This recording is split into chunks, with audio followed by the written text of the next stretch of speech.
नमस्कार दोस्तों, एक बार फिर आप सभी का स्टडी 91 परिवार में बहुत बहुत स्वागत है। और तो चलिए जल्दी से आप लोग जुड़ जाइए और शुरुआत करते हैं आज के सेशन की। और आज आप सबको पता है कि आज संडे की क्लास है और संडे की क्लास को मैं आपसे रूबरू नहीं हो पाता, लेकिन क्लास आपको प्रोवाइड करता हूं। तो आज हम लोग जो है मॉक टेस्ट 26 और 25 मॉक टेस्ट मैं आपको प्रोवाइड करा चुका हूं और 26 में मॉक टेस्ट आप सबके सामने अवेलेबल है। तो चलिए आप लोग तैयार हो जाइए और शुरुआत करते हैं आज के सेशन की। तो जितने बच्चे जुड़े हैं सभी को गुड आफ्टरनून दोस्तों, जय हिंद, वंदे मातरम। तो एक एक करके मैं आपके सामने क्वेश्चन लाऊंगा और एक एक क्वेश्चन को हम लोग जो है आगे लेकर क्या करेंगे, बढ़ते चलेंगे। तो चलें आप लोग तैयार हो जाएं और शुरुआत करते हैं आज के इस सेशन की। तो दोस्तों यहाँ पर आगे बढ़ने से पहले कुछ इन्फॉर्मेशन है और ये इन्फॉर्मेशन कुछ इस प्रकार से है कि यहाँ देख सकते हैं कि मॉडर्न हिस्ट्री का जो बैच है, जो अभी आपको स्टडी 91 के द्वारा, स्पेशली नितिन सर के द्वारा जो इंडिविजुअल बैच आपको प्रोवाइड किया गया है, और साथ में वीडियो री एग्जाम के बारे में इन्फॉर्मेशन, यहाँ कंप्लीट बैच, मॉक टेस्ट और बेस्ट बुक के साथ में चीज़ें अवेलेबल हैं। और ज़्यादा डिटेल चाहिए होगा 3 नंबर्स पे कॉल करिएगा, आपको फुल इन्फॉर्मेशन यहाँ पर प्रोवाइड की जाएगी। तो बढ़ते हैं सीधे क्वेश्चन की तरफ। तो क्वेश्चन नंबर पहला आप सबके सामने है यहाँ पर। तो क्वेश्चन नंबर फर्स्ट को ध्यान से देखेंगे आप लोग और बताएंगे कि पहले का सही जवाब क्या होगा। क्वेश्चन नंबर पहला कह रहा है कि एक आदमी ने एक लड़के को दिखाया और कहा कि वह मेरी पत्नी की भाभी का बेटा है, लेकिन मैं अपने माता पिता का इकलौती संतान हूं।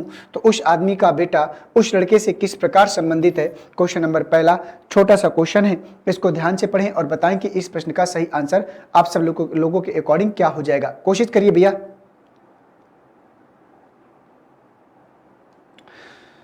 बताओ जल्दी से क्या आएगा इस प्रश्न का सही आंसर। देखते हैं कितने बच्चे इसका सही आंसर दे पाते हैं। तो देखिए प्रश्न क्या बोल रहा है, कह रहा है कि एक आदमी ने एक लड़के को दिखाया और कहा, एक आदमी ने एक लड़के को दिखाया और कहा, क्या कहा कि वह मेरी पत्नी की। आदमी कहता है क्या कहता है कि वह मेरी पत्नी की भाभी का बेटा है। तो वह मेरी पत्नी की भाभी का बेटा, इसका मतलब यह हुआ कि इसका कोई भाई होगा, ठीक है, और इसके भाई की कोई पत्नी होगी और उसका बेटा है कौन, वो लड़का, ठीक, वो लड़का। ये हो गया क्लियर। आगे बढ़ते हैं। भाभी के बेटे, लेकिन मैं अपने माता पिता का इकलौता संतान हूं। ये आदमी कहता है कि मैं अपने माता पिता का इकलौती संतान हूं।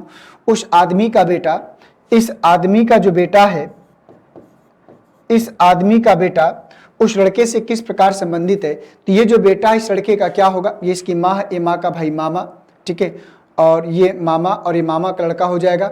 ये इसके कौन है, पिता, ये पिता की बहन बुआ, अगर ये बुआ है तो बुआ का लड़का, और बुआ का लड़का क्या होता है। तो उसने पूछा है कि आदमी का जो बेटा है ये वाला, इस लड़के का क्या है, तो क्या हो जाएगा, बुआ का लड़का। तो कहेंगे हम फुफेरा भाई, क्या कहेंगे, फुफेरा भाई। और जिन बच्चों ने फुफेरा भाई आंसर बताया होगा उनका सही हो जाएगा। तो क्वेश्चन नंबर पहले का जो आंसर होगा वो ऑप्शन नंबर फर्स्ट में जाएगा, फुफेरा भाई आंसर आएगा। और जिन बच्चों का ऑप्शन नंबर ए इस प्रश्न का सही आंसर है उन सभी का प्रश्न क्या करेगा, सही हो जाएगा। क्वेश्चन नंबर फर्स्ट का दोस्तों फर्स्ट वाले में जाएगा, ठीक है।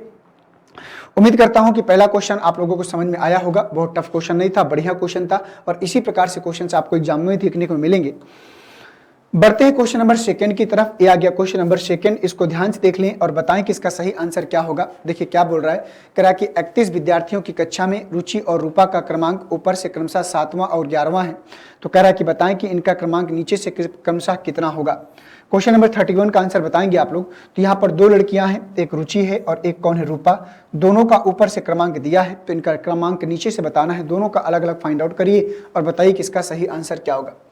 क्वेश्चन नंबर सेकंड का आंसर आप लोगों को बताना है।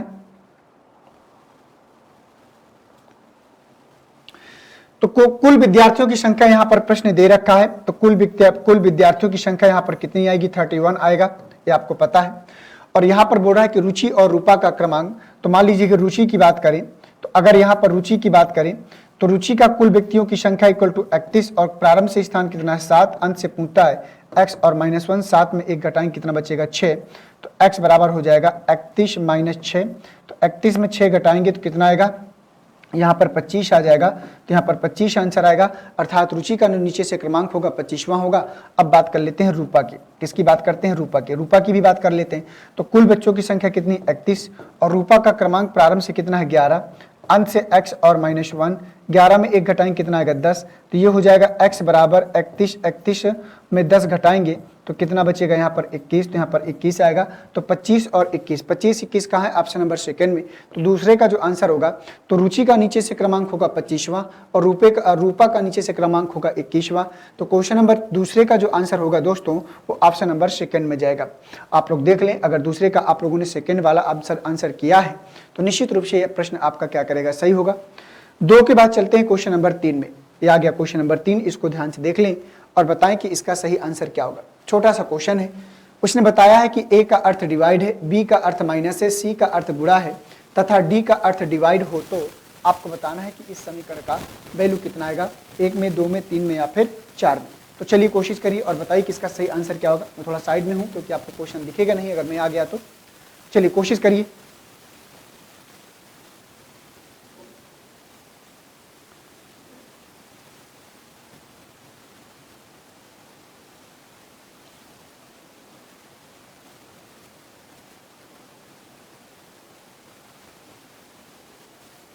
सिर्फ कैलकुलेशन करना है और कुछ करना नहीं है, कुछ इसमें है नहीं जिससे आपको प्रॉब्लम हो, इसलिए सही आंसर निकाल के दिखाइए सभी लोग। देखिए यहां पर 18 है और सी का मतलब क्या है, कह रहा कि सी का अर्थ गुणा, तो गुणे कितना हो जाएगा 14 और इसके बाद ए का अर्थ डिवाइड है तो डिवाइड कितना हो जाएगा 6, ठीक है। अब बोला बी का अर्थ माइनस, तो माइनस कितना हो जाएगा 16 और इसके बाद डी का अर्थ है डिवाइड, ये तो गड़बड़ बात है, ए का अर्थ भी डिवाइड है और डी का अर्थ भी डिवाइड है, तो मुझे यहां पर सूट नहीं कर रहा। किसी एक में होना चाहिए डिवाइड, प्लस होना चाहिए था, डी का अर्थ क्या होना चाहिए था, प्लस होना चाहिए था, तब तो बात बन जाती। या तो फिर यहां पर ए का अर्थ प्लस होना चाहिए था, तो यहां पर करते हैं, ए का अर्थ क्या होगा प्लस, बी का अर्थ माइनस, सी का गुणा और डी का डिवाइड, ठीक है। तो यहां पर डिवाइड कर लेते हैं और 18C 14A, तो यहां पर प्लस कर लेते हैं, ठीक। यहां पर क्या कर लेते हैं प्लस। अब इसको सॉल्व करिए, तो यहां पर थोड़ा सा फॉल्टिंग था, अब आंसर आपका आ जाएगा, ठीक है। तो ए का अर्थ हमने क्या किया, प्लस किया और सी का अर्थ क्या है गुणा, तो 18 गुणे 14 और इसके बाद प्लस 6 और इसके बाद 16, बी का मतलब क्या है माइनस, तो यहां माइनस 16, ये तो ठीक है, माइनस 16 और इसके बाद डिवाइड कितना हो जाएगा 4, डी की वैल्यू कितना रखेंगे डिवाइड 4। अब इसको सॉल्व करो भाई, तो 4 चौको 16 हो जाएगा, इसको समीकरण को सॉल्व करेंगे तो आंसर आपको मिल जाएगा। तो ये 4 चौको 16 हो जाएगा, यहाँ 4 बचेगा, 14 18 कितना हो जाएगा 252 और प्लस 6 और माइनस 4, 6 में 4 जाएगा 2 बचेगा, तो 254 आएगा, कितना आएगा 254 आएगा, ठीक है। तो 254 कहाँ जाएगा, ऑप्शन नंबर तीसरे में। तो तीसरे का जो आंसर होगा वो ऑप्शन नंबर तीसरे में जाएगा। और अगर आपने तीसरे का तीसरा आंसर किया है तो निश्चित रूप से प्रश्न क्या करेगा, सही हो जाएगा, ठीक है ना। तो इस प्रकार से इसको सॉल्व करना था। तो थोड़ा सा कैलकुलेशन के साथ साथ में थोड़ा सा यहाँ फॉल्टिंग था, इस वजह से आप लोग परेशान हो सकते थे, क्योंकि 2 बार ए का अर्थ भी प्लस था, ए का अर्थ भी डिवाइड था और डी का अर्थ भी डिवाइड था, तो यहां से डाउट हुआ कि दोनों का डिवाइड नहीं हो सकता। आइए बढ़ते हैं नेक्स्ट क्वेश्चन में। क्वेश्चन नंबर आ जाओ 4 में। क्वेश्चन नंबर 4 कह रहा है कि यदि किसी घड़ी में 6:45 हो रहे हैं तो इस स्थिति में घंटा और मिनट की सुई के बीच का कोण आपको बताना है कि दोनों के बीच का एंगल कितना बनेगा। तो चलो बताओ भाई कि दोनों के बीच का एंगल कितना हो जाएगा। देखते हैं कितने बच्चे कर पाते हैं, 67, 68, 70 या फिर 66। एंगल निकालना है। एंगल निकालने के कई तरीके हैं आपके पास, और अगर मेरी क्लास किया होगा तो मैंने 4-5 तरीके बताए थे, उनमें से आप किसी भी तरीके से निकाल लेंगे आपको आंसर मिलेगा।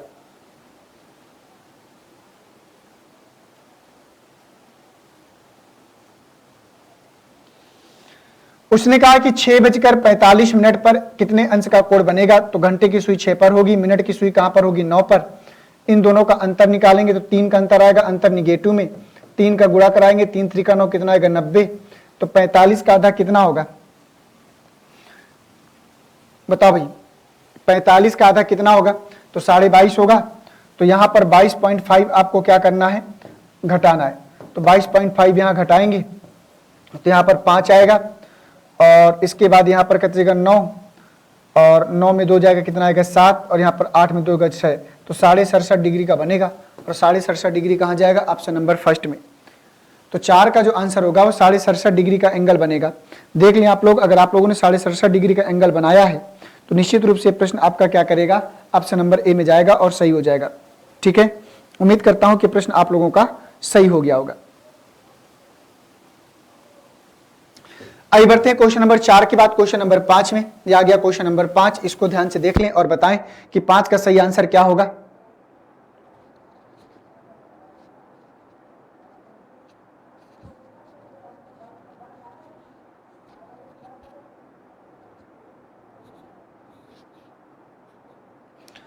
कह रहा है कि आज पिता की आयु अपने पुत्र की आयु से 3 गुनी है। तो कह रहा है कि आज, तो मतलब वर्तमान की बात कर रहा है। ये किसकी बात कर रहा है? वर्तमान आयु की बात कर रहा है। तो मान लो अगर पुत्र की आयु अगर x है तो पिता की आयु 3 गुना है, तो पिता कितने गुना हो जाएंगे? 3x। बोलो होंगे कि नहीं? आज पिता की आयु अपने पुत्र की आयु से 3 गुनी है। अब बोल रहा है कि 10 वर्ष पहले, तो अब आपको 10 वर्ष पहले चलना होगा। बिल्कुल बेसिक तरीके से देखिएगा। अब 10 वर्ष पहले चलेंगे तो मान लो अगर पुत्र वर्तमान में x साल का है तो 10 साल पहले जो भी उसकी उम्र रही होगी उसमें 10 साल कम होगा। पिता वर्तमान में 3x का है तो पिता की जो भी उम्र रही होगी उसमें 10 साल कम कर देंगे। तो 10 वर्ष पहले पिता की आयु अपने पुत्र की आयु की 5 गुनी थी। तो मान लो पिता की आयु 3x-10 है 10 वर्ष पहले और पुत्र था x-10, तो पिता की आयु पुत्र की आयु का 5 गुना। तो पिता 5 गुना है तो पुत्र को 5 गुना करेंगे। क्यों? क्योंकि समीकरण को हमें क्या करना है? बराबर। तो ये हो जाएगा 3x-10 इक्वल टू 5x-5 दाम 50। तो एक काम करते हैं, 3 को इधर ले जाते हैं तो बचेगा 2x, 50 को उधर ले आते हैं तो बचेगा 40। तो x बराबर कितना हो जाएगा? 20।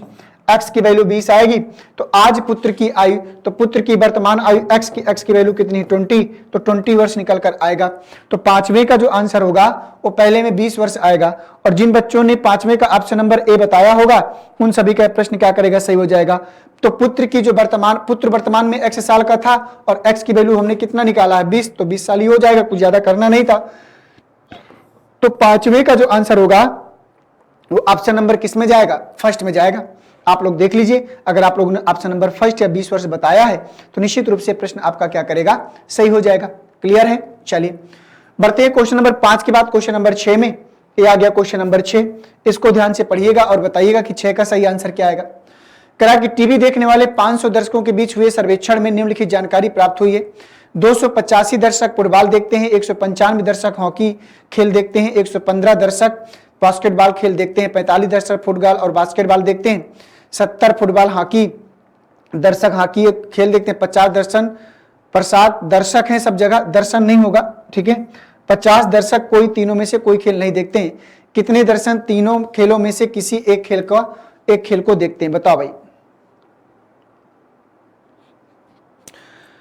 कोशिश करो। प्रश्न बहुत ही लाजवाब है। अब देखते हैं कि कितने बच्चे इसका सही आंसर कर पाते हैं। क्वेश्चन अच्छा है।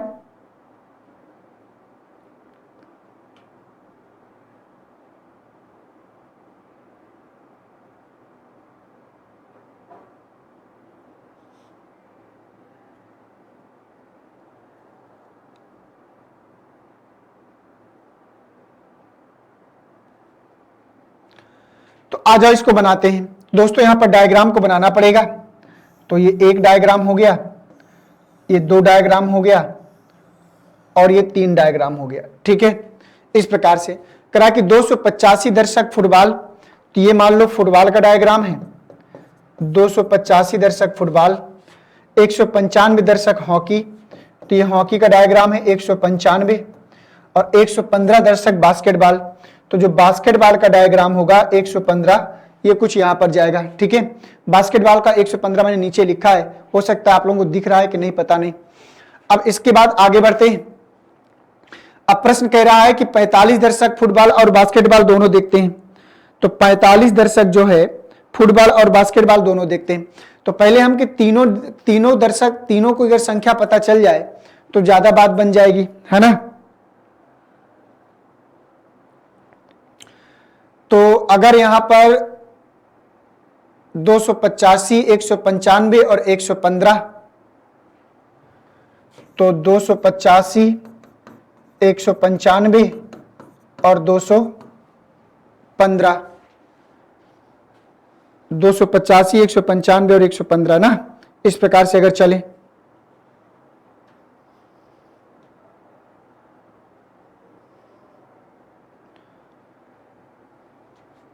और उसमें से 50 दर्शक कोई तीनों खेल नहीं खेलते हैं, ऐसे तो मुझे लगता है आंसर गलत हो जाएगा।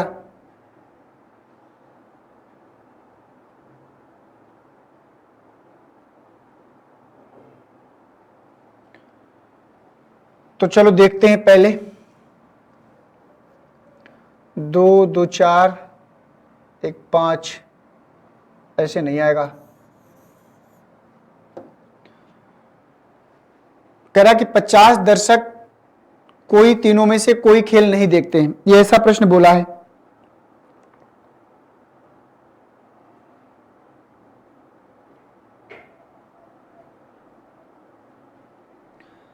पैंतालीस दर्शक फुटबॉल और बास्केटबॉल देखते हैं।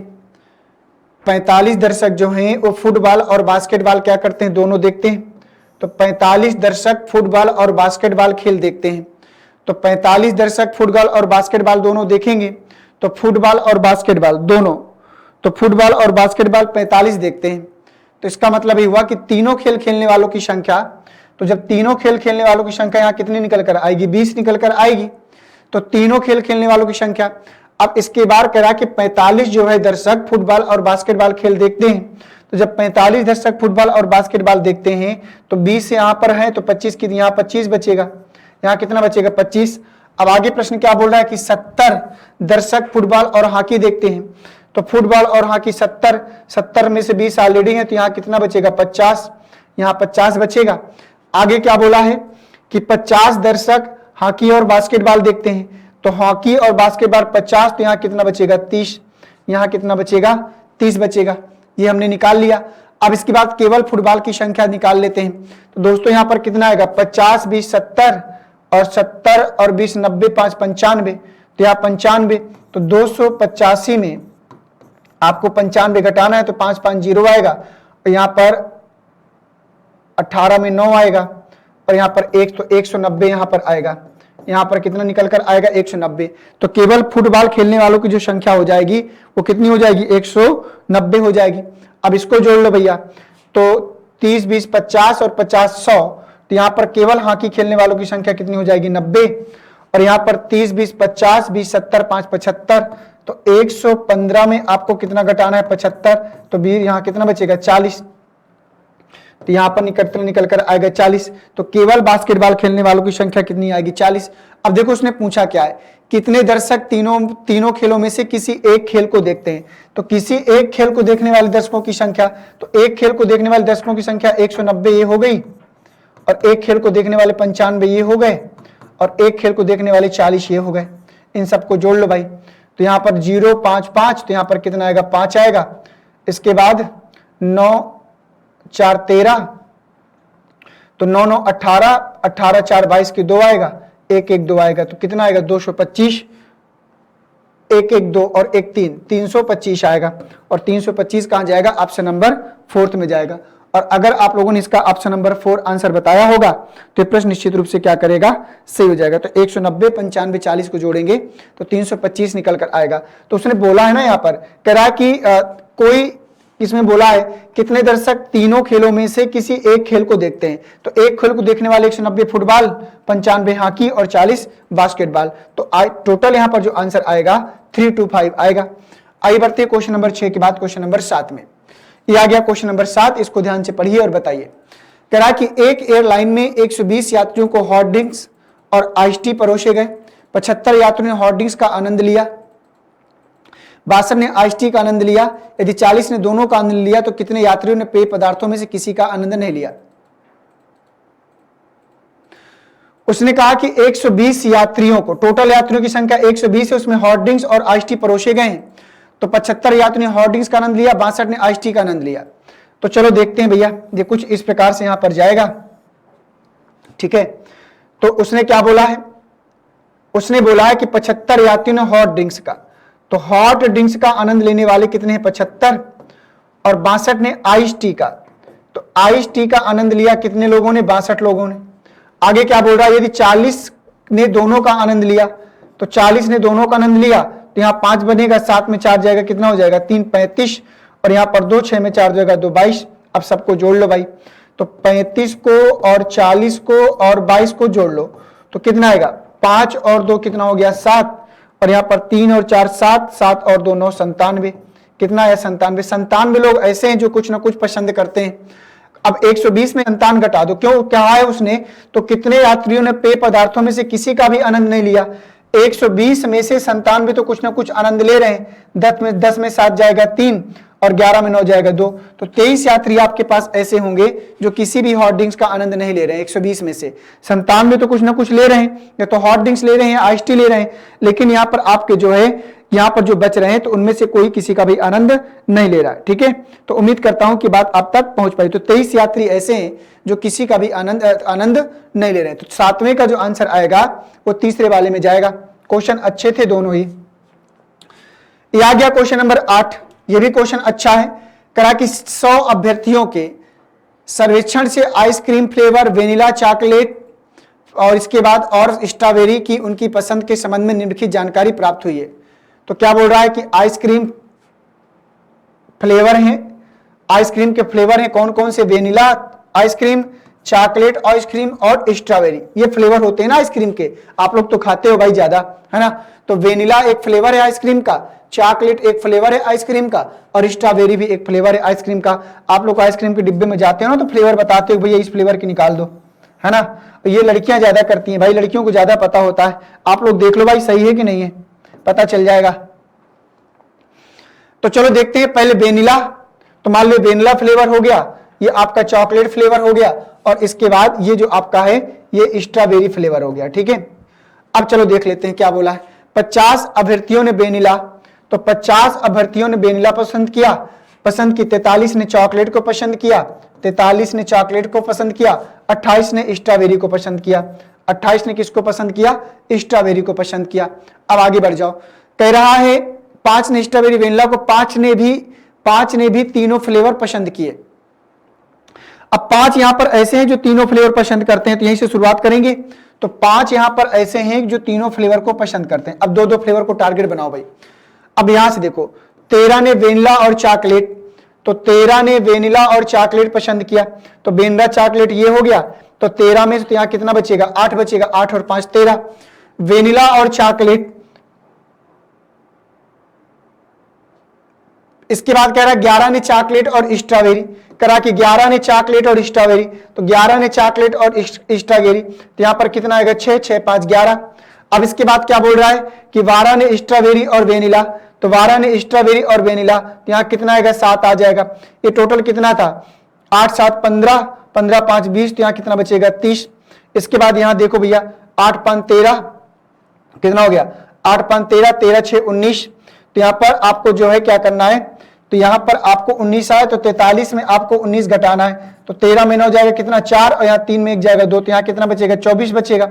इसके बाद यहाँ पर 7 5 12, 12 6 18, तो यहाँ कितना बचेगा 10। अब यहाँ से जो पूछेगा वो आपको आंसर बताना है आसानी से, अब कोई दिक्कत वाली बात नहीं।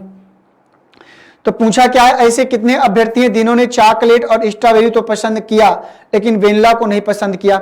मतलब चॉकलेट और स्ट्रॉबेरी को तो पसंद करते हैं लेकिन वेनिला को पसंद नहीं करते हैं, तो वेनिला को तो हटा दो भैया, वेनिला के डायग्राम को नहीं लेना। अब आपको ये बताना है कि चॉकलेट और स्ट्रॉबेरी दोनों पसंद करते हैं, तो चॉकलेट और स्ट्रॉबेरी कितने पसंद करते हैं, 6 लोग ऐसे हैं यहाँ पर। तो क्वेश्चन नंबर 8वें का जो आंसर होगा वो 6 आएगा, और जिन बच्चों ने 6 आंसर दिया होगा उन सभी का प्रश्न क्या करेगा, सही हो जाएगा। बोलो अभी बात समझ में आई कि नहीं आई। तो 3 लगातार कंटिन्यू प्रश्न आपको वेन डायग्राम के मिले हैं, और तीनों के तीनों जबरदस्त क्वेश्चन मिले हैं। और ये जान लीजिए कि वेन डायग्राम की क्लासेस मैंने आपको बहुत बढ़िया से प्रोवाइड भी कर रखा है, और अगर आपने थोड़ा सा भी ध्यान दिया होगा तो क्वेश्चन को करने में आपको कोई तकलीफ नहीं हुई होगी। अगला क्वेश्चन आ गया। अगला क्वेश्चन कह रहा 9, कह रहा कि नीचे एक घन के 2 दृश्य दिखाए गए हैं, डी के विपरीत में कौन सा अक्षर है। आपको बताना है कि यहाँ पर डी के अपोजिट में कौन सा अक्षर आएगा, इसको आपको बताना है। तो ए सी डी है और ए बी सी है, तो डी के अपोजिट में, तो सी और ए कॉमन है, तो डी के अपोजिट में क्या होगा, बी हो जाएगा। बोलो होगा कि नहीं, टू फेज कॉमन का नियम लगेगा तो 9वें का जो आंसर होगा वो सेकेंड वाले में जाएगा। और अगर आपने 9वें का सेकेंड वाला आंसर किया है तो निश्चित रूप से प्रश्न आपका क्या करेगा, सही हो जाएगा। तो सी और ए कॉमन है, टू फेज कॉमन का नियम लगेगा तो डी का अपोजिट क्या हो जाएगा, बी। और अगर आपने बी को हिट किया है तो प्रश्न आपका क्या करेगा, सही होगा। आइए बढ़ते हैं क्वेश्चन नंबर 10 में। क्वेश्चन नंबर 10 बहुत ही घन का क्वेश्चन है। करा कि 8 सेंटीमीटर भुजा वाले एक ठोस घन को चारों तरफ से लाल रंग से रंगा जाता है, उसके बाद उसे 2 सेंटीमीटर भुजा वाले छोटे घन आकार खंडों में काट दिया जाता है। कितने छोटे घनों की सिर्फ एक सतह रंगी होगी, बताओ भाई।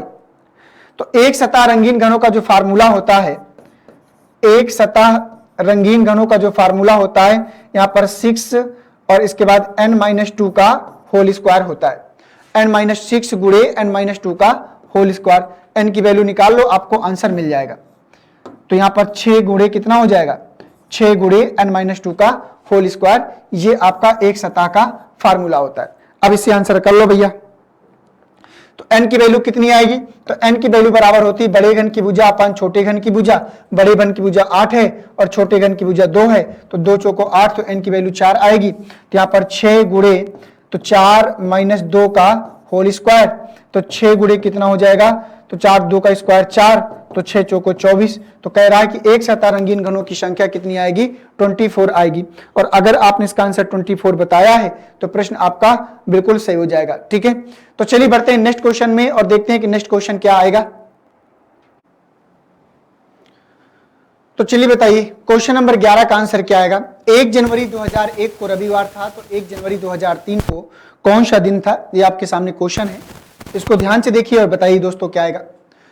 प्रश्न क्या बोल रहा है कि 1 जनवरी 2001 को कौन सा वार था, तो 1 जनवरी 2001 को रविवार था। इसने प्रश्न बोला है कि 1 जनवरी 2001 को कौन सा वार था, रविवार मतलब संडे था। तो कह रहा है कि 1 जनवरी 2003 को, तो यहां पर 2003 को कौन सा वार होगा। तो 1 जनवरी क्या है, सेम है। 1 से और 3 के बीच में कितने वर्ष हो गए, 2 वर्ष होंगे। तो यहाँ लीप ईयर की संख्या कुछ होगी नहीं, तो यहाँ पर 2 आएगा। तो हमें करना क्या है, संडे में 2 दिन जोड़ देना है। तो संडे से 2 दिन आगे जाएंगे, संडे के बाद मंडे, मंडे के बाद ट्यूसडे, तो यहाँ पर मंगलवार आंसर के रूप में आएगा। और मंगलवार कहाँ है, ऑप्शन नंबर तीसरे में। तो 11 का जो आंसर होगा तीसरा मंगलवार। और जिन बच्चों ने मंगलवार आंसर दिया होगा उन सभी बच्चों का प्रश्न क्या करेगा, सही हो जाएगा।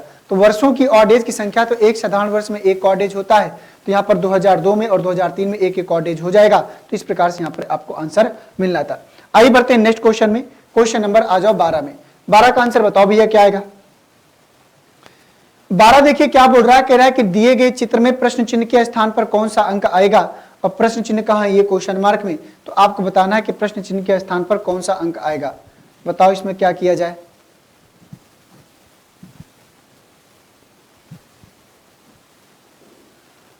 तो क्वेश्चन मार्क की जगह आपको बताना है कि क्या आएगा। चलो कोशिश करो और बताओ कि प्रश्न चिन्ह में ऐसा क्या कर दिया जाए कि आपको आंसर मिल जाए।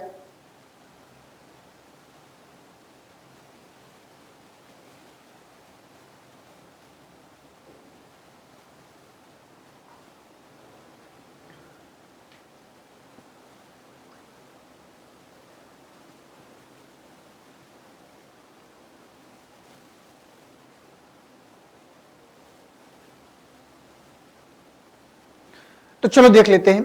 तो देखो यहां पर कुछ करना नहीं है। यहां पर अगर ध्यान से देखा जाएगा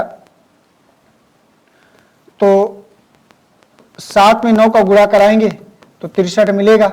7 में 9 का गुणा कराएंगे 63 मिलेगा। और यहां पर देखा जाए तो यहां पर 7 में 2 का गुणा कराएंगे तो 14 मिलेगा, ये हो जाएगा।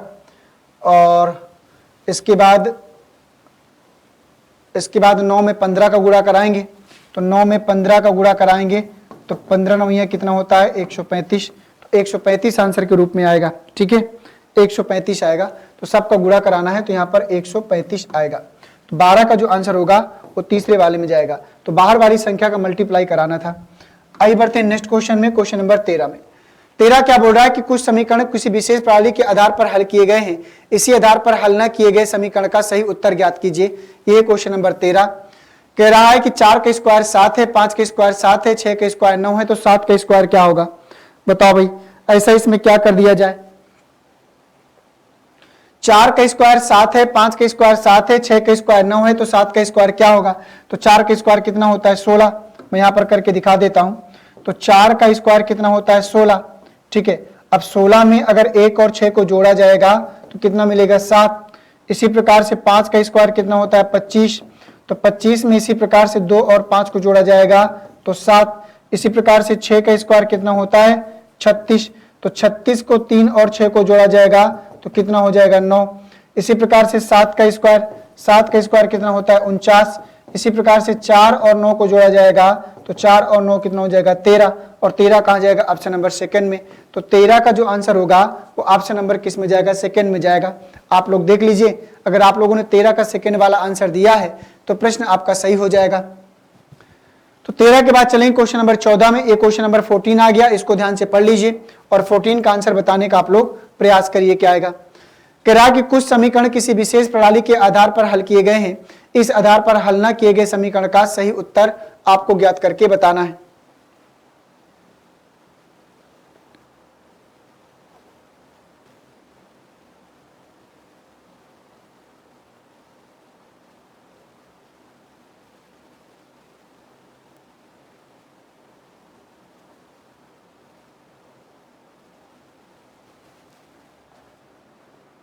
चलो बताओ जल्दी से इसका आंसर क्या आएगा। तो 5 में जैसे 1 का 1 के साथ, 2 का 3 के साथ, 3 का 5 के साथ, 4 का 7 के साथ, तो 5 का रिलेशन किसके साथ जाएगा 9 के साथ, 7 के साथ, 5 के साथ या 8 के साथ। अगर 1 में हम 0 जोड़ दें तो 1 मिलेगा, अगर 2 में 1 जोड़ देंगे तो 3 मिलेगा। इसी प्रकार से 3 में 2 जोड़ देंगे तो 5 मिलेगा। इसी प्रकार से 4 में 3 जोड़ देंगे तो 4 3 7 मिलेगा। इसी प्रकार से 5 में 4 जोड़ देंगे तो 5 4 9 मिलेगा। तो 9 कहाँ है ऑप्शन नंबर फर्स्ट में। तो 14 का जो आंसर होगा वो ऑप्शन नंबर फर्स्ट में जाएगा, 14 का पहला वाला। आप लोग देख लें, अगर 14 का आपने पहला वाला आंसर किया है तो ये प्रश्न आपका सही हो जाएगा। कुछ खास करना नहीं था, देख पा रहे हैं। तो पहले 0 जोड़ा, फिर 1 जोड़ा, फिर 2 जोड़ा, फिर 3 जोड़ा और फिर 4 जोड़ दिया, तो आंसर हमको आसानी से यहाँ पर क्या किया मिल गया। 14 के बाद चलेंगे क्वेश्चन नंबर 15 में। चले 15 का आंसर बताओ। पहले इसके डायग्राम को बना लो और फिर आंसर की ओर आगे बढ़ो। पहले डायग्राम को बनाओ और इसका आंसर देखो क्या आएगा।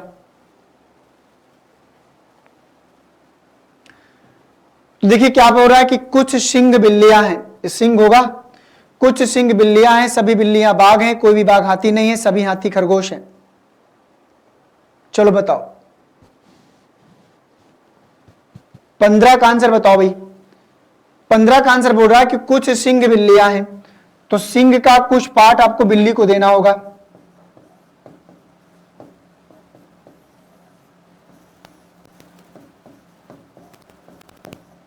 ये बना लिया। कुछ सिंह बिल्लियां हैं और सभी बिल्लियां बाघ हैं, तो जितनी भी बिल्लियां हैं वो सारी की सारी क्या है बाघ हैं। बाघ, ये बाघ है, ठीक है, बाघ नहीं है क्योंकि आगे बाघ का प्रयोग किया है। कोई भी बाघ हाथी नहीं है, तो बाघ को हाथी से दूर रखेंगे, बाघ को हाथी से दूर रखेंगे। कोई भी हाथी बाघ हाथी नहीं है और सभी हाथी खरगोश हैं, और जितने भी हाथी हैं वो सारे के सारे क्या हैं खरगोश हैं।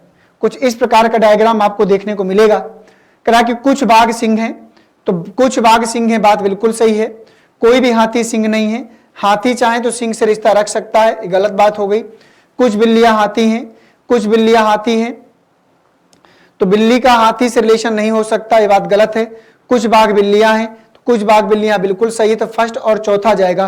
तो पहला और चौथा कहाँ है ऑप्शन नंबर 4 में। तो 15 का जो आंसर होगा ऑप्शन नंबर 4 में जाएगा।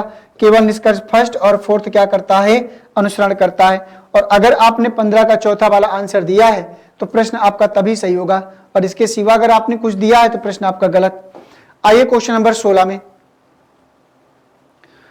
तो देखिए 16 में आगे बढ़ने से पहले यहाँ पर कुछ डिटेल और इन्फॉर्मेशन है, और वो इन्फॉर्मेशन आपको पता है कि स्टडी 91 के द्वारा अभी तक जितनी भी बुक्स आपको प्रोवाइड की गई हैं उसकी सारी डिटेल और इन्फॉर्मेशन है। और अगर आप इनमें से किसी की तैयारी कर रहे हैं, अगर आपको बुक के नीडर है तो आप जुड़ सकते हैं, पढ़ सकते हैं, बहुत ही शानदार किताबें हैं। 16 क्या बोल रहा है, कह रहा है कि निम्नलिखित चित्र का अध्ययन करें। कह रहा है कि एक व्यक्ति जो ए से बी जाने के लिए सदैव दाहिने मुड़कर या नीचे की ओर रेखाओं से होकर जाता है, तो मुड़कर या नीचे की ओर रेखाओं से होकर जाता है, कितने भिन्न मार्ग वह अपना सकता है। बताओ भाई, क्वेश्चन नंबर 16 का आंसर बताओ, इसमें कितने भिन्न मार्ग अपना सकता है। एक व्यक्ति जो ए से बी जाने के लिए सदैव दाहिने मुड़ता है, सदैव क्या करता है, दाहिने मुड़ता है। तो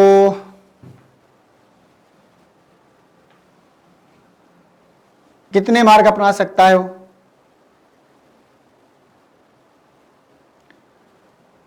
एक दो तीन, एक दो तीन, टोटल 6 मार्ग अपनाएगा। ठीक है, कितने मार्ग? ये यहां से जाएगा ऐसे, यहां से जाएगा ऐसे, यहां जाएगा ऐसे, ये भी हो सकता है, या फिर यहां जाएगा ऐसे, अब इसके बाद यहां से आ सकता है, तो यहां से ऐसे, फिर यहां से आके यहां से ऐसे गया, यहां से फिर यहां से आके ऐसे जा सकता है, ऐसे जा सकता है, ऐसे जा सकता है, ऐसे जा सकता है, यहां से ऐसे जाके ऐसे, तो टोटल 6 मार्क अपनाएगा। तो 16 का जो आंसर होगा वो तीसरे वाले में जाएगा।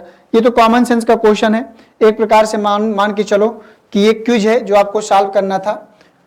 क्वेश्चन नंबर आ जाओ 17 में। 17 का आंसर बताएंगे आप लोग क्या आएगा। कह रहा है कि 5 व्यक्ति एक कतार में खड़े हैं, 2 व्यक्तियों में 5 व्यक्ति एक कतार में खड़े हैं, 2 व्यक्तियों में एक पंक्ति छोर पर और एक व्यक्ति प्रोफेसर।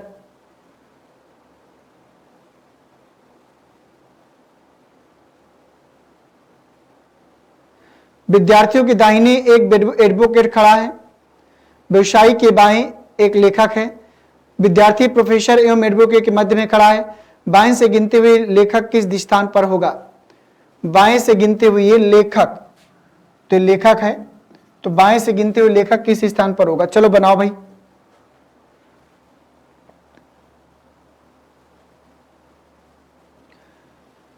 क्या बोल रहा है प्रश्न? कह रहा है कि 5 व्यक्ति एक कतार में खड़े हैं, 2 व्यक्तियों में एक अंतिम छोर पर एक व्यक्ति प्रोफेसर और तथा दूसरा एक व्यवसायी है। अंतिम छोर पर एक व्यक्ति कौन है? प्रोफेसर है, और दूसरा क्या है? व्यवसायी है। तो कितने व्यक्ति हैं? 5। तो मान लो एक प्रोफेसर होगा, 1 2 3 4 और 5, और दूसरा क्या होगा? व्यवसायी होगा, व्यवसायी होगा। ठीक है, 1 2 3 4 5। आगे बोला विद्यार्थियों के दाहिने एक एडवोकेट खड़ा है, व्यवसायी के बाएं एक लेखक है। तो व्यवसायी के बाएं कौन है? एक लेखक है। और आगे प्रश्न क्या बोला है? बोला कि विद्यार्थी के दाहिने एक एडवोकेट। तो यहां पर विद्यार्थी को ले लीजिए। अब विद्यार्थी के दाहिने क्या है? एडवोकेट है, विद्यार्थी के दाहिने एडवोकेट है। व्यवसायी के बाएं एक लेखक है, विद्यार्थी एवं प्रोफेसर एडवोकेट के मध्य में खड़ा है। तो कह रहा कि विद्यार्थी प्रोफेसर एवं एडवोकेट के बीच में, तो विद्यार्थी प्रोफेसर एवं एडवोकेट के बीच में खड़ा है। तो बाएं से गिनते हुए लेखक किस स्थान पर है? तो बाएं से गिनते हुए 1 2 3 4 कौन से स्थान पर है? चौथे स्थान पर है। तो 17 का जो आंसर होगा वो ऑप्शन नंबर 4 में जाएगा। तो उसने बोला कि बाएं से गिनते हुए लेखक किस स्थान पर है? तो बाएं से गिनते हुए लेखक चौथे स्थान पर है। ठीक है, तो 17 का जो आंसर होगा वो ऑप्शन नंबर 4 में जाएगा। 17 के बाद चलते हैं 18 में। ये आ गया 18 को ध्यान से पढ़ लीजिए और बताइए किसका आंसर क्या आएगा 18 का। कह रहा कि P Q R S T 5 लड़के हैं, पी टी से लंबा है, क्यू आर से छोटा है, पी एस से लंबा है लेकिन क्यू से छोटा है। तो सर्वाधिक लंबा कौन है ये आपको बताना है। तो चलो इसको प्रयास करो आप लोग और बताओ कि इनमें से सर्वाधिक लंबा कौन हो जाएगा।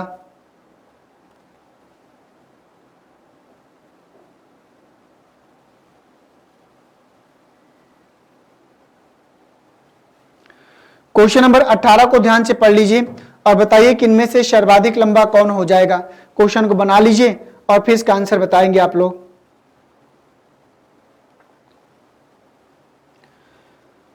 कह रहा है कि पी टी से लंबा है। प्रश्न बोला है कि जो पी है पी टी से लंबा है, क्यू आर से छोटा है, पी एस से लंबा है, पी टी से लंबा है, क्यू आर से छोटा है, पी एस से लंबा है लेकिन क्यू से छोटा है, क्यू आर से छोटा है। उसने क्या बोला है? क्यू आर से छोटा है, पी एस से लंबा है।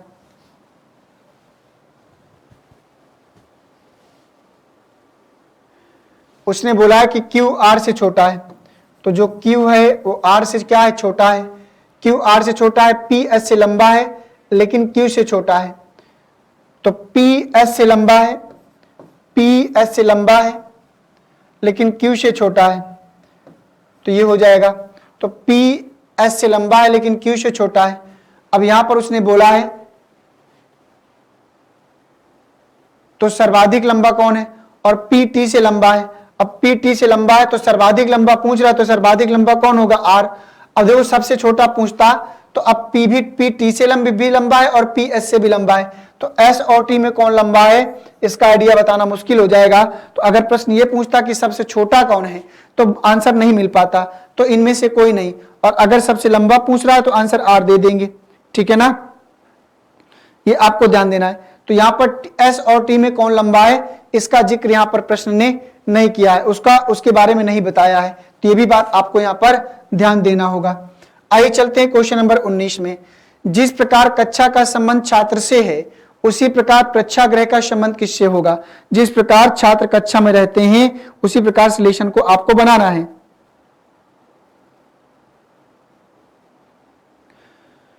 तो जिस प्रकार कक्षा में छात्र क्या करते हैं, पढ़ाई करते हैं, उसी प्रकार प्रेक्षागृह में क्या करते हैं लोग, यहां पर नाटक देखते हैं। यही तो होता है, प्रेक्षागृह में नाटक ड्रामा वही सब देखते हैं। तो इसका जो आंसर क्या होगा, नाटक नहीं दर्शक, प्रेक्षागृह में दर्शक नाटक देखते हैं, दर्शक शब्द आएगा। कक्षा का संबंध छात्र से है तो प्रेक्षागृह का संबंध किससे होगा, दर्शक के। यहां पर छात्र शब्द दिया है ना, तो कक्षा में छात्र होते हैं तो प्रेक्षागृह में दर्शक होते हैं। प्रेक्षागृह का मतलब है कि जहां पर सिनेमा हॉल ही प्रेक्षागृह कहलाता है। तो यहां पर हिंदी में 19 का जो आंसर होगा तीसरा वाला, तो जो आप मूवी देखने जाते हो सिनेमा हॉल में वही प्रेक्षागृह कहलाता है।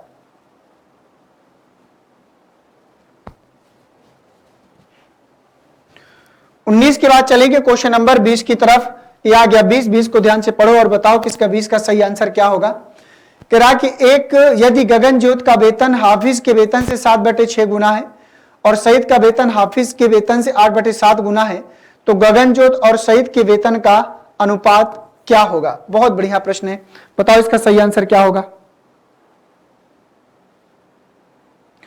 कह रहा कि यदि गगनज्योत का वेतन हाफिज के वेतन का 7/6 गुना, तो मान लीजिए हाफिज का वेतन x है तो गगनज्योत का जो वेतन होगा 7/6 गुना, तो 7x अपान कितना होगा, 6 हो जाएगा।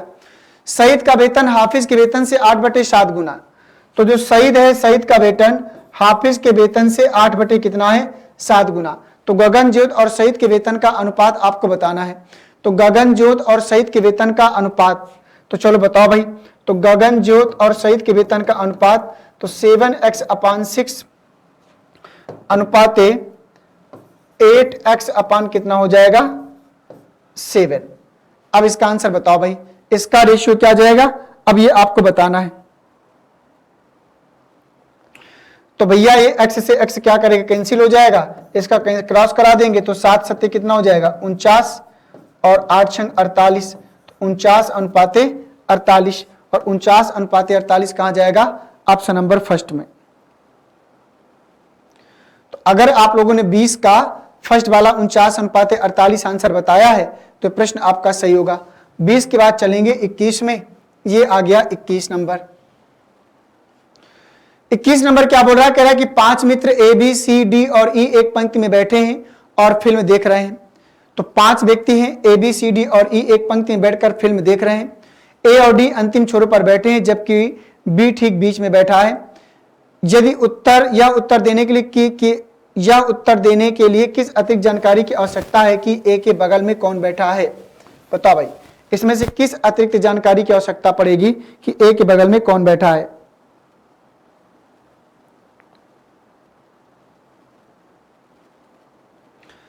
देखो यहां पर 2 प्रश्न बोलेंगे। क्वेश्चन ने कहा कि A और D अंतिम छोर पर बैठे हैं, कितने लोग हैं, 5 लोग। तो A और D 1 2 3 4 और 5, एक इस प्रकार से भी हो सकता है, D को इधर ले आए, 1 2 3 1 2 3 4 5, 1 2 3 4 5 और A को इधर ले आए, तब भी तो हो सकता है।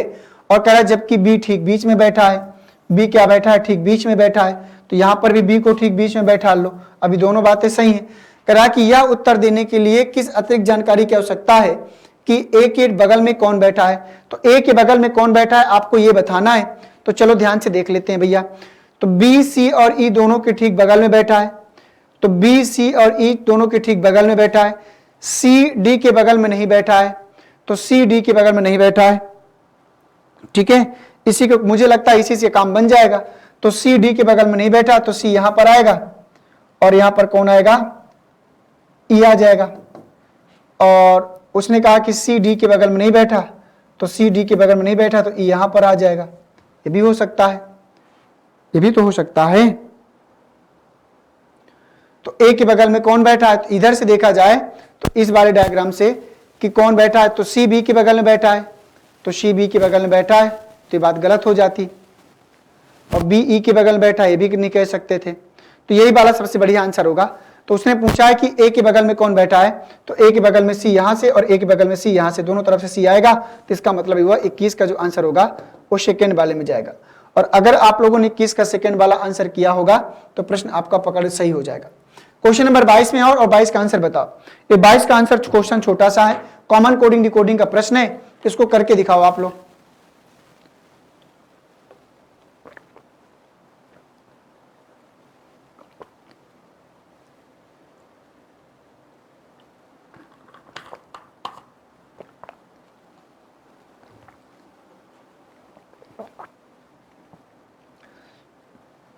कह रहा कि यदि किसी सांकेतिक भाषा में, प्रश्न बोल रहा है कि किसी सांकेतिक भाषा में सा डे के मी को यू आर नॉट विल, सा के ला मी को, कह रहा कि सा के ला मी को दे आर नॉट विल हो तो यू का कोड क्या होगा। तो यू का कोड आपको निकाल के बताना है। तो यू आर नॉट विल और यहां पर क्या है, दे आर नॉट विल। तो दोस्तों यहां पर देखो आर नॉट विल यहां भी है और आर नॉट विल यहां पर भी है। अब यहां पर देखो भैया, तो यहां पर देखो सा यहां पर भी है, सा यहां पर भी है, और इसके बाद के यहां पर भी है और के यहां पर भी है, इसके बाद एम आई यहां पर भी है, एम आई यहां पर भी है। अब यहां पर बचा क्या, तो यहां पर बच गया दे, तो दे का कोड हो जाएगा ला, और यहां पर यू का कोड क्या हो जाएगा, डी ई। तो यू का कोड होगा डी ई। तो 22 का जो आंसर होगा वो ऑप्शन नंबर 4 में जाएगा। 22 का जिन बच्चों ने 4 आंसर दिया होगा, 22 का चौथा वाला, उन सभी बच्चों का यह प्रश्न क्या करेगा, सही हो जाएगा। ठीक, बढ़ते हैं 22 के बाद क्वेश्चन नंबर 23 में। क्वेश्चन नंबर 23 क्या बोल रहा है कि एक कार्यालय में ग्रेड ए और ग्रेड बी वाले अधिकारी थे। प्रत्येक अधिकारी ने अपने ग्रेड में अधिकारियों की संख्या के बराबर रुपए का योगदान किया। यदि कुल संग्रह राशि 196 रुपए थी तो कार्यालय में अधिकारियों की कुल संख्या कितनी थी, ये आपको बताना है। बताओ जल्दी से क्या आएगा इस प्रश्न का सही आंसर। कॉमन सेंस का क्वेश्चन है, थोड़ा सा आंसर लगाएंगे तो आंसर आपको जरूर मिल जाएगा। तो कह रहा कि एक कार्यालय में ग्रेड ए और ग्रेड बी वाले अधिकारी थे। अब प्रत्येक अधिकारी ने अपने ग्रेड में अधिकारियों की संख्या के बराबर रुपए का योगदान दिया। तो मान लो ग्रेड ए के अधिकारियों की संख्या कितनी, एक्स, और मान लो ग्रेड बी के अधिकारियों की संख्या कितनी, एक्स। तो दोनों में बराबर का योगदान दिया, तो एक्स एक्स बराबर कितना हो जाएगा, 196। तो एक्स स्क्वायर बराबर हो जाएगा कितना, 196। तो एक्स स्क्वायर बराबर 196। तो 196 किसका स्क्वायर है, 14 का। तो एक्स बराबर कितना आएगा, 14। तो कार्यालय में अधिकारियों की संख्या कितनी थी, 14। तो 23 का जो आंसर होगा वो 14 में जाएगा। 14 आंसर आएगा दोस्तों। 23 का आंसर किस में जाएगा, 14 में जाएगा। 23 के बाद आ जाओ 25 में। 25 क्या बोल रहा है, कथन है और निष्कर्ष से रिलेटेड है, इसको ध्यान से पढ़िएगा। कह रहा कि एक पुस्तकालय पाठकों द्वारा विलंब से पुस्तकें वापस करने पर वापसी की निर्धारित तिथि के बाद विलंबित दिनों के लिए प्रतिदिन ₹10 का अर्थदंड लेता है। मतलब एक पुस्तकालय है, वो आपको जो है क्या करता है, पढ़ने के लिए पुस्तकें प्रोवाइड करता है, लेकिन अगर आप समय के अनुसार उसको वापस नहीं करते हो तो ₹10 का अर्थदंड लेता है। महंगी पुस्तकों के लिए अर्थदंड अधिक होगा। उसने ऐसा तो कुछ नहीं कहा कि महंगी पुस्तकों के लिए, उसने ₹10 की बात किया है। सस्ती की पुस्तकों के लिए अर्थदंड कम होगा। क्या उसने ऐसा कुछ बोला है कि महंगी और सस्तियों का रेट अलग अलग होगा? तो उसमें से लगता है कि ये भी बात गलत है। तो ना तो निष्कर्ष फर्स्ट और नहीं सेकंड। तो 24 का जो आंसर होगा किस में जाएगा, ऑप्शन नंबर 4 में जाएगा। और अगर 24 का 4 वाला आप लोगों ने किया होगा तो प्रश्न आपका सही होगा। ये आ गया क्वेश्चन नंबर 25। क्वेश्चन नंबर 25 को ध्यान से देख लें और बताएं। तरह के नीचे दिए गए 4 विकल्पों में से 3 किसी प्रकार से एक जैसे हैं, बताएं कि इनमें से कौन सा एक ऐसा है जो अन्य तीनों से भिन्न है। तो चलिए, तो छोटा सा क्वेश्चन है, इसको तो आप लोग बता ही सकते हो। तो देखो अगर इसको ध्यान से देखा जाए तो 99 3 से डिवाइडेड है, ये डिवाइडेड है। 75 300 डिवाइडेड है। तो 6 का 6, ये भी डिवाइडेड है, लेकिन 94 7 में 63 डिवाइड नहीं होगा, ठीक है। 7 एक अन्नम 7, 2 7 3 21, ये डिवाइडेड नहीं होगा। तो 99 3 से डिवाइड है, 75 5 से डिवाइड है, और 75 5 से डिवाइड है, 108 6 से डिवाइडेड है, लेकिन 94 जो संख्या वो 7 से डिवाइडेड नहीं होगी, इसलिए सबसे क्या होगा अलग। तो राइट साइड की संख्या लेफ्ट साइड से क्या है डिवाइडेड थी, तो 25 का जो आंसर होगा वो तीसरे वाले में जाएगा। और अगर आपने 25 का तीसरा वाला आंसर किया होगा तो निश्चित रूप से दोस्तों प्रश्न आपका सही होगा। अब आप बताएंगे कि 25 में से आपका स्कोर कितना रहा है, ये क्वेश्चन मार्क आपके लिए है। 25 में से आपका स्कोर कितना रहा है ये आपको बताना होगा कमेंट बॉक्स में, और आपका स्कोर बाद में मैं देखूंगा और उसी के अकॉर्डिंग आपका जो है फिर डिसीजन लिया जाएगा कि क्या वाकई में आपको लेवल की आवश्यकता है कि नहीं। तो चलिए, थैंक यू सभी को, सभी बच्चों को एक बार फिर से गुड आफ्टरनून, जय हिंद, वंदे मातरम। मिलेंगे आप सभी से मंडे को नेक्स्ट क्लास में। थैंक यू सभी को।